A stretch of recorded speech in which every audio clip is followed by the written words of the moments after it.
Halo Rek, kembali lagi bersama kita dari kelompok 1. Halo Rek, perkenalkan nama saya Karsma Julianti, NIM 2122-1876. Baik, perkenalkan saya adalah Amanda Putri, NIM 21221897. Halo Rek, perkenalkan nama saya Monica Anggraini, NIM 21221902. Di sini kita akan menyampaikan materi tentang digitalisasi dan kesejahteraan sosial.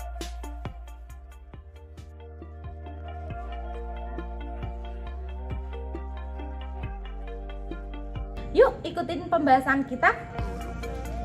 Apa sih digitalisasi dan kesejahteraan sosial itu? Jadi, digitalisasi adalah era di mana telah membawa perubahan besar dalam berbagai aspek kehidupan, termasuk dalam bidang kesejahteraan sosial. Teknologi digital menawarkan peluang besar untuk meningkatkan akses terhadap layanan sosial, pendidikan, kesehatan, dan ekonomi, serta mendorong inklusi dan keadilan sosial. Namun, digitalisasi juga menghadirkan tantangan dan risiko yang perlu diatasi untuk memastikan manfaatnya dapat dinikmati secara merata oleh seluruh lapisan masyarakat. Digitalisasi telah merambah ke berbagai aspek kehidupan, termasuk dalam bidang kesejahteraan sosial, membawa angin segar bagi upaya untuk meningkatkan kualitas hidup masyarakat. Melalui platform digital, akses terhadap informasi tentang program dan layanan sosial menjadi lebih mudah, memungkinkan masyarakat untuk memahami dan memanfaatkannya dengan lebih baik. Proses administrasi dan penyaluran bantuan juga menjadi lebih efisien dengan sistem online yang mengotomatiskan pendaftaran, verifikasi data, dan pelacakan bantuan sehingga bantuan dapat diterima lebih cepat dan tepat sasaran. Transparansi dalam pengambilan keputusan dan penyaluran bantuan juga meningkat dengan platform digital yang memungkinkan masyarakat untuk memantau proses penyaluran bantuan secara real time.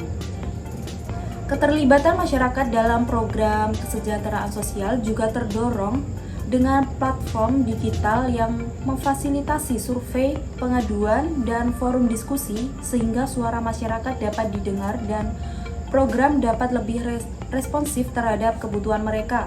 Digitalisasi juga membuka peluang ekonomi baru bagi masyarakat dengan platform e-commerce dan layanan berbasis digital yang memungkinkan mereka untuk meningkatkan pendapatan dan kesejahteraan mereka. Namun, di balik potensi besar ini, digitalisasi juga menghadirkan tantangan dan risiko yang perlu diatasi.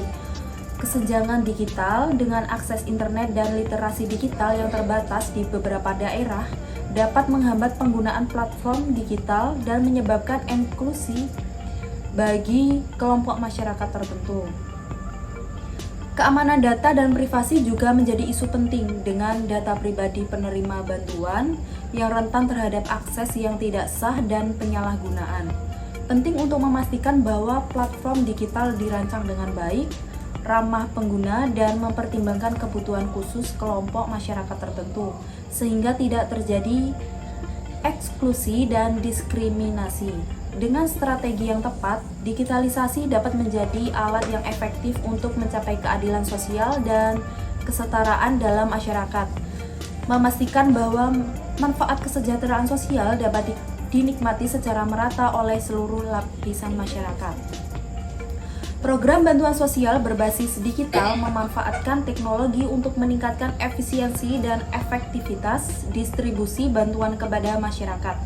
Menurut World Bank Group, tahun 2016, digitalisasi dalam program bantuan sosial dapat meningkatkan aksesibilitas dan transparansi, mengurangi birokrasi, dan memastikan bantuan sampai kepada penerima yang tepat. Teknologi digital memungkinkan pendaftaran dan verifikasi penerimaan manfaat dilakukan secara online yang mengurangi waktu dan biaya operasional dibandingkan dengan sistem manual. Menurut PASI dan Misuraka tahun 2020 menekankan bahwa digitalisasi program bantuan sosial dapat memitigasi risiko korupsi dengan menggunakan sistem pelacakan dan audit yang lebih baik. Sistem tersebut memastikan bahwa dana bantuan digunakan sesuai tujuan dan mengurangi kemungkinan penyalahgunaan. Selain itu, teknologi seperti mobile banking memungkinkan distribusi bantuan secara langsung ke rekening penerima yang mengurangi risiko kehilangan atau penyelewengan bantuan. Menurut Benren et al. Tahun 2019 juga menunjukkan bahwa penggunaan teknologi digital dalam program bantuan sosial memungkinkan pemantauan dan evaluasi yang lebih akurat. Data yang dikumpulkan secara digital memudahkan analisis kebutuhan, perencanaan, dan pelaporan yang mendukung pengambilan keputusan yang lebih berbasis bukti dan responsif terhadap perubahan kondisi sosial dan ekonomi. Dengan demikian, program bantuan sosial berbasis digital dapat meningkatkan efektivitas dan akuntabilitas, memastikan bantuan tepat sasaran, dan meningkatkan kesejahteraan masyarakat. Teknologi memainkan peran krusial dalam meningkatkan kesejahteraan masyarakat dengan cara yang signifikan. Efisiensi dan efektivitas dalam pelayanan publik juga diperoleh melalui teknologi. Untuk selanjutnya, faktor teknologi untuk peningkatan kesejahteraan masyarakat. Apa sih maksudnya? Perubahan paradigma dalam kebijakan ekonomi publik merupakan respon terhadap dinamika global yang terus berkembang. Jadi ada 5 faktor utama mendorong pergeseran ini. Salah satunya yaitu dengan yang pertama, aksesibilitas informasi. Teknologi memungkinkan masyarakat untuk dengan mudah mengakses informasi yang penting bagi kesejahteraan mereka. Jadi platform digital seperti aplikasi kesehatan, portal pendidikan, dan situs web layanan sosial menyediakan informasi yang diperlukan untuk membuat keputusan yang lebih baik terkait kesehatan, pendidikan, dan hak-hak sosial. Selanjutnya ada efisiensi dalam pelayanan publik. Teknologi mempercepat dan mempermudah proses administrasi dalam pelayanan publik. Sistem manajemen berbasis teknologi dapat meningkatkan efisiensi operasional pemerintah dan organisasi sosial. Selanjutnya yang ketiga, pemberdayaan ekonomi. Teknologi juga berperan penting dalam meningkatkan kesejahteraan ekonomi masyarakat. Melalui e-commerce dan platform fintech, individu dapat mengakses peluang ekonomi baru seperti menjual produk secara online, terus mengelola keuangan mereka dengan yang lebih baik. Terus juga teknologi mendukung pelatihan keterampilan baru yang relevan dengan pasar digital yang membantu masyarakat untuk beradaptasi dengan perubahan ekonomi dan meningkatkan pendapatan mereka. Jelas Montesser dan Abdel Latif tahun 2023. Selanjutnya ada peran digitalisasi terhadap kesejahteraan sosial dan peran pemerintah dalam mengatasi kesenjangan digital. Jadi peran digitalisasi terhadap kesejahteraan sosial ini dapat dilihat dari beberapa perspektif. Yang pertama yaitu sebagai alat pengumpulan dan analisis data. Digitalisasi ini berperan sebagai alat untuk mengumpulkan data yang akurat dan real time tentang kebutuhan dan kondisi sosial masyarakat. Yang selanjutnya sebagai platform penyampaian layanan. Digitalisasi menyediakan platform untuk menyampaikan layanan kesejahteraan sosial yang lebih efisien dan terjangkau. Selanjutnya sebagai fasiliator partisipasi masyarakat. Digitalisasi memungkinkan partisipasi masyarakat yang lebih aktif dalam perencanaan dan pelaksanaan program kesejahteraan sosial. Terus juga sebagai jembatan kesenjangan geografis. Jadi menjembatani kesenjangan geografis dengan perluas akses terhadap informasi dan layanan bagi masyarakat di daerah terpencil atau yang kurang terlayani.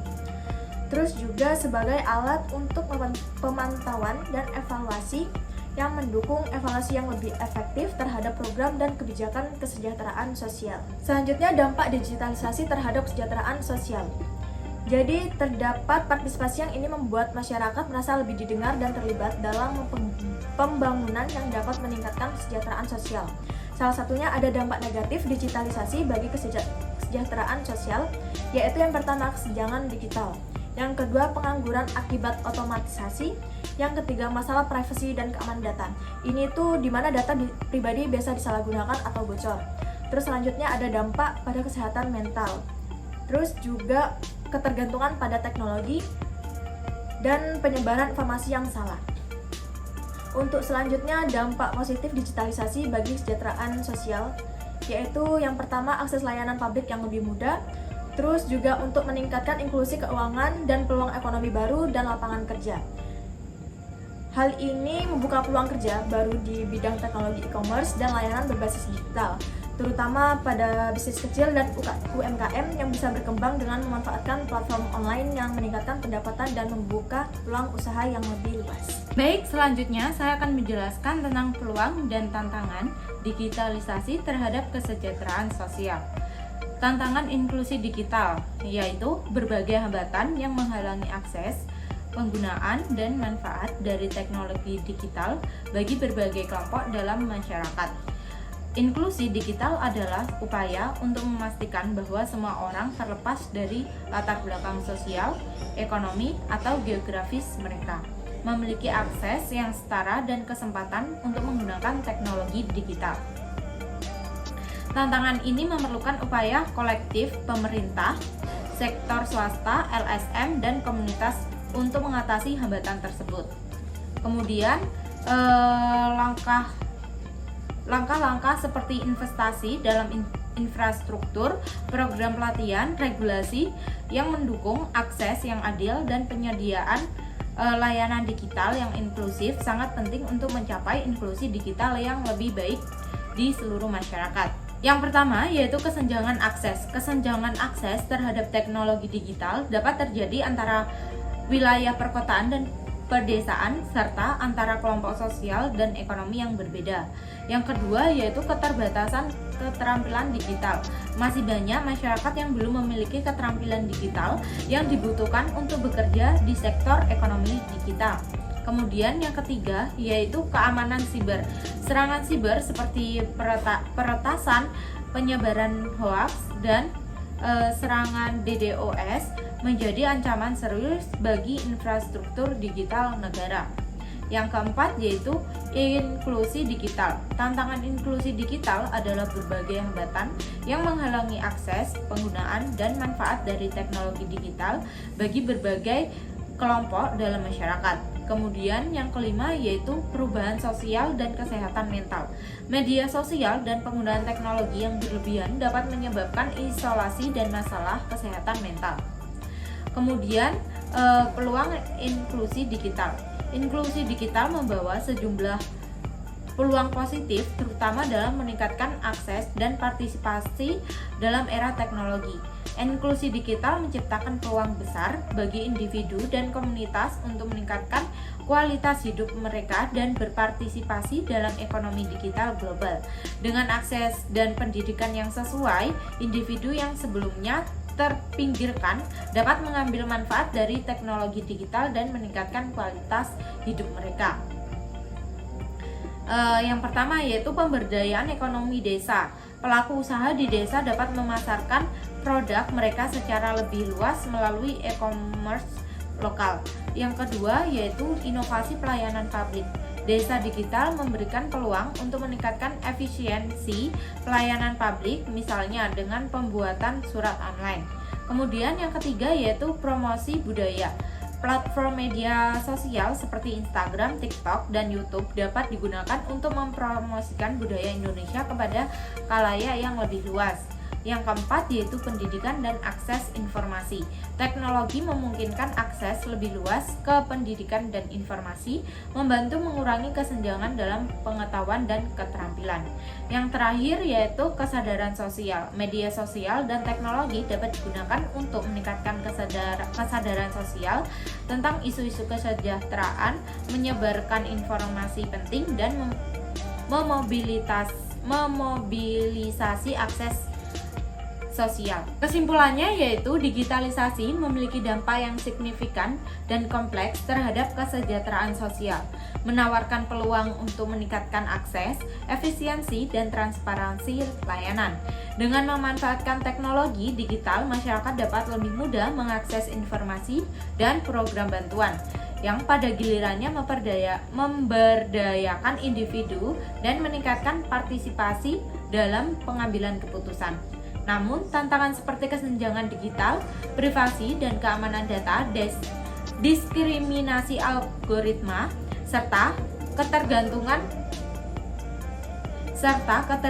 pada teknologi harus diatasi agar manfaat digitalisasi dapat dirasakan secara merata.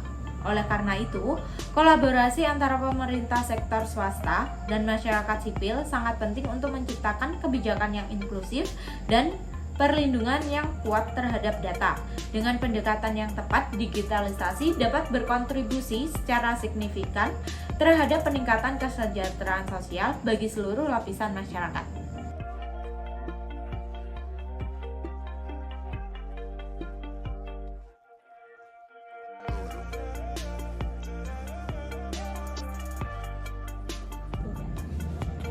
Baik, demikian presentasi dari kami. Apabila ada kesalahan kata, mohon dimaafkan. Wassalamualaikum warahmatullahi wabarakatuh. Bye-bye semuanya.